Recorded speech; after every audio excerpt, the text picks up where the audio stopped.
Pound for pound sports entertainment. Hit the like button, comment below, share, do all of that right now for you, boy. Follow us on Facebook, Instagram, all of that, man. Hit the like button, hit the subscribe button, hit the notifications button. Every time we post something, you guys get it first. With that being said, we're gonna get right to it. It's your host F Merritt. Couple things going on, man. We got Arthur Beterbiev.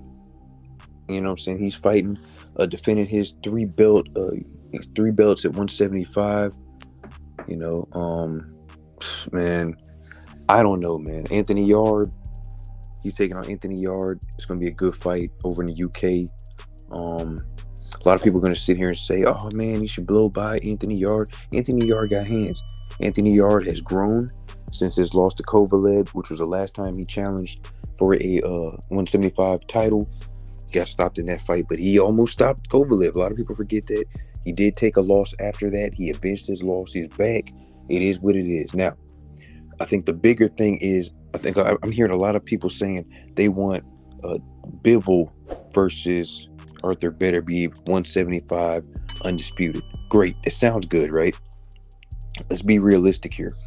Bivol just defeated, he defeated Canelo Alvarez. Canelo obviously wants to come back, get his revenge, wants to bring Bivol down to 168, sit down to his weight class and fight him for undisputed or whatever, 168, because Canelo still has the belts at 168.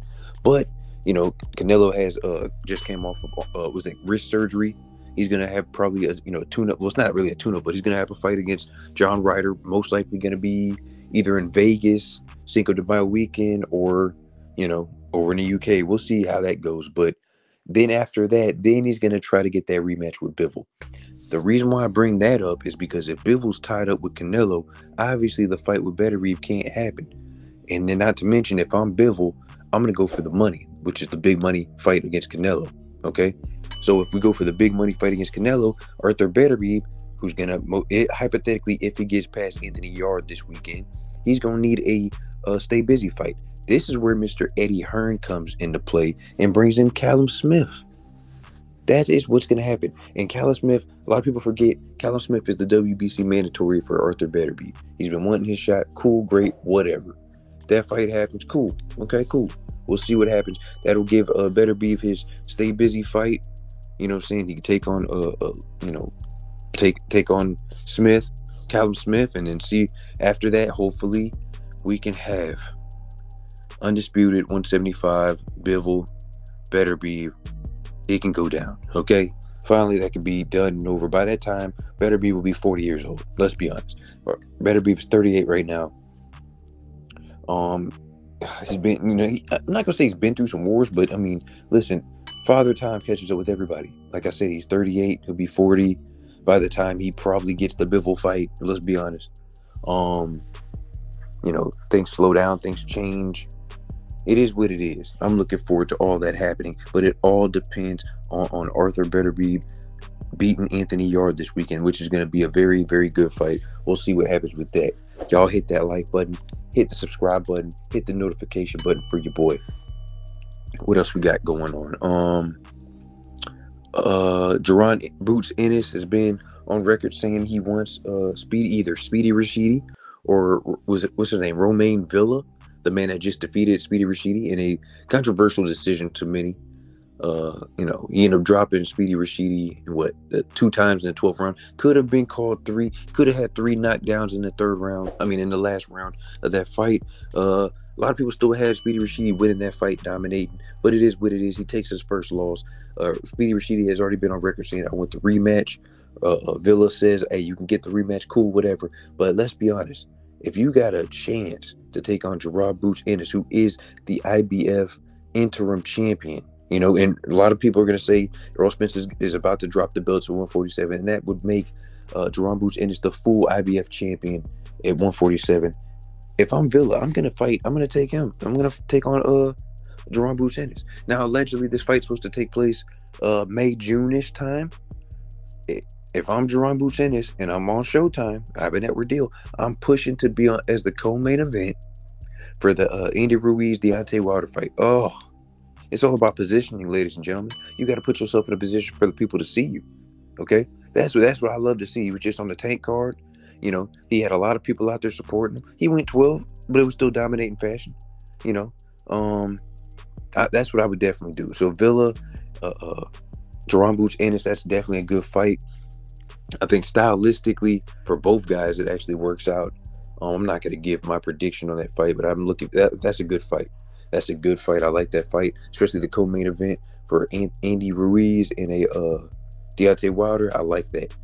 I like that. May or June, whenever that fight gets announced, it's a lot of pay-per-views coming up, man. A lot of big fights coming up. It really is. So everything's kind of jam-packed. Everybody's trying to get in where they fit in. Some rumors going around that Showtime might have 2 pay-per-views in 1 month. Guess what? I don't care anymore.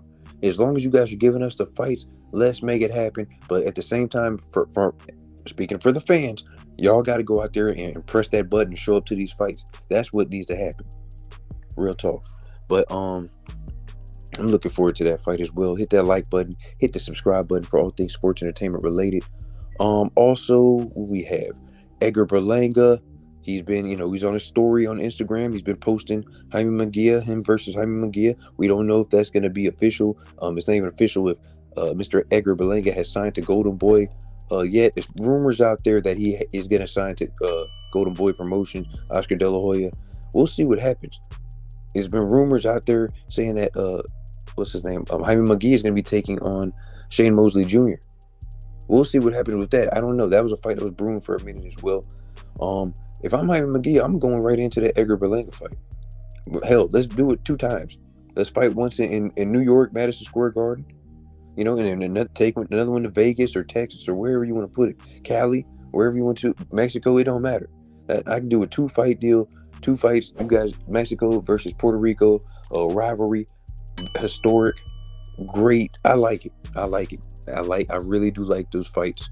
I would like a 2-fight deal. Make that happen. That's big. That's real big.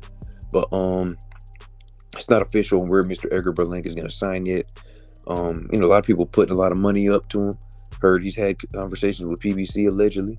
He's had conversations with Mr. Eddie Hearn at DAZN allegedly. We'll see, man. He's one of the biggest free agents out there. A lot of people are going to say, but he's not a good fighter. Oh, he looked shaky in this fight and that fight. It's not about that. It's about him being a star. It's about how you get the right promotions behind him, the right push, the right setups, the right matchmaking, and continue to win, continue to grow, continue to get smarter, better. And guess what? You're right back in there. You're right back in there. Not only that, you could be a title contender very soon. He's 25 years old. He has nothing but time on his hands. Time to get better, time to grow, and time for that star to grow as big as possible, ladies and gentlemen. But Jaime Mungia versus Edgar Berlanga, that's a big fight. That's a very big fight. Y'all hit that like button, comment below, share, do all of that right now. Hit the notification button for your boy. What else we got going on? Regis Prograis, that situation.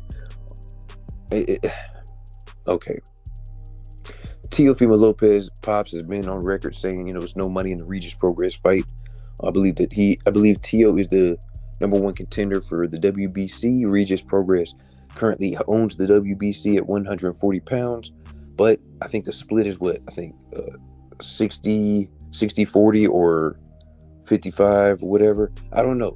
But a lot of guys that are, I guess, the big names and used to making a certain minimum when it comes to the money, when they realize they got to take a pay cut and a split, split it a certain way, they don't like that. Now, granted, let's be honest, you guys are not the champions.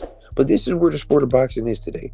A lot of guys, they think they're bigger than the belts. They don't care about the belts. A lot of people even come out saying that, the belts don't mean anything anymore. Okay, cool. In my mind, I think if you have a belt, you should be able to make some kind of money. I mean, you're the champ.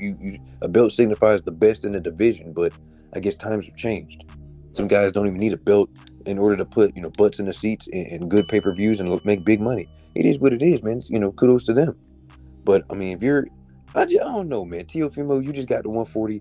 You had a shaky fight against Sandor Martin. You pulled out the victory. Salute to you. You know what I'm saying? This is, I think, your second fight at 140. Fight before that at 135. Your last fight at 135. You lost to George Kambosos. Controversial. But nonetheless, man, I don't know. That's a big fight. You and Yeah, I don't know, man. I hate when people say that. I hate when people just say, "Oh, there's no money in this," and then go fight a lesser opponent.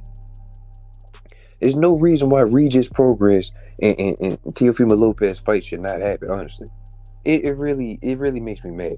But guess what? If I'm, you know what? It makes sense. You really think about it, it makes sense. If my minimum is this, like I previously said, and then you guys want me to take a pay cut for an even bigger challenge for a title, why would I do that? Honestly, why would I do that? But if I'm Regis, I'm not going to tell. I'm not giving up I got the belt. I'm not giving up my majority of the pot. And at the same time, if you guys don't want to fight me, well, guess what? I'm going to fight any and anybody, any and everybody that wants to get a shot at this title, continue to build my name, get these guys up out of here, and I'm going to continue racking up on these paydays. That's it. That's all you can do. I don't care about the politics. You stay busy. That's it. You continue staying busy. The more knockouts you have, the more active that you are in the ring, the more people get to see you, the more your star grows, the more your fan base grows, the bigger you get. That's what it's all about right there. Straight up. So if Tio doesn't want to fight you, according to Mr. Teofimo Senior, as far as him saying there's no money on the table, there's no money in that, no big money in it. Okay, cool, great. You guys stay over there and continue not getting a belt. Because at the same time, listen, man, Devin Haney's coming to 140. And it's going to be the same thing at 140 that it was just at 135 when it comes to Teofimo Lopez and Devin Haney. One guy's going to go over here and go for this belt. This guy's going to go over here and go for that belt. It's going to continue to talk to. It's going to be a point where you can't run anymore. You guys got to fight each other. I don't want to hear, oh, well, there's no money in this, blah, blah, blah. There's no more excuses. You can't move up no more weight classes. And then, you know what? The crazy part about it is if Sandor Martin could, do what he did to T.O., not to mention he did drop T.O., and a lot of people think that Sandor Martin won that fight against T.O., hey, T.O. better add some things to the team, man. He's still a good fighter. But at the same time, man, these victories is getting real close to being upsets. And the last thing you want to do is start losing. And then you come out and say, there's no money in this fight, no money in that fight. But then you start losing to lesser competition, lesser guys of value. And guess what? Your minimum is going to go down. Then you're going to be begging, oh, well, I need this fight. I get a belt, my star grows. You feel what I'm saying? I just wanted to come on here and say a couple things with y'all. But like I said, you know what? If Regis, continue doing what you do. If these guys don't want to fight you, cool, great. You got the belt. You're the champ again. It is what it is. Stay busy. That's it. Stay busy. But y'all hit that like button, comment below, share, do all of that right now. Hit the notification button for all things sports entertainment related. I greatly appreciate y'all. I really do. I really do. Also, Chris Eubanks and Liam Smith, that fight happened, last week. Liam Smith got the victory, stopped Chris Eubanks, I believe, in 4 rounds. It's a rumor that Chris Eubanks' team is considering going to the British board of whatever, the British boxing, whatever their little thing is, because it was alleged that Liam Smith had threw an elbow. It was an elbow in his, he was doing some combinations when Chris Eubanks Jr. was in the corner. And that's what ended up kind of hurting Chris Eubanks before he started going down. So if these guys want to make a complaint, file something or whatever they want to file to try to dispute the loss, and okay, cool. It is what it is. Appeal the loss. Do what you do. All I know is, what are y'all gonna do? You guys gonna take a rematch? Because it's not gonna look good. You do this, and then you don't want to take the rematch and try to make it seem like people like the fight didn't happen or the loss didn't happen. You lost the fight. The better man won that day. You come back. You get your rematch. That's it. That's all you need to be doing. All this filing paperwork and this, that, and the third. No. Take your loss like a man. Not saying that they're not doing it, but take your loss like a man. You file for the rematch. You let them know, okay, we're going to do it this day, blah, blah, blah, blah, and let's go. You go back in there, different game plan. Okay, start a little bit faster. Stay a little bit sharper. You see you can't play with Liam Smith. That's probably what it was. Chris Eubanks, from the get-go, he kind of looked a little shaky from the get-go. I'm not going to lie to you. He looked a little shaky. He looked like he didn't want to be there. And let's be honest, I like Chris Eubanks. I like Liam Smith. Liam Smith he's an okay fighter. You have no problem. He's got hands. But I did not see him stopping Chris Eubanks Jr. I'm not going to lie to you. I didn't see it. But salute to him. Salute to Chris Eubanks. Come back, get sharper, different game plan. stay poised, stay defensively sound, don't have any mental lapse, and then you come back and you get that victory. That's how you do it. Then you right back in there. Then we can come back and maybe do a counter bend fight whenever that situation is cleared up. You feel what I'm saying? There's too many things going on.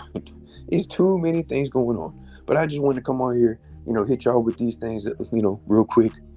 What else is going on? Is there anything else going on that needs to be spoken on?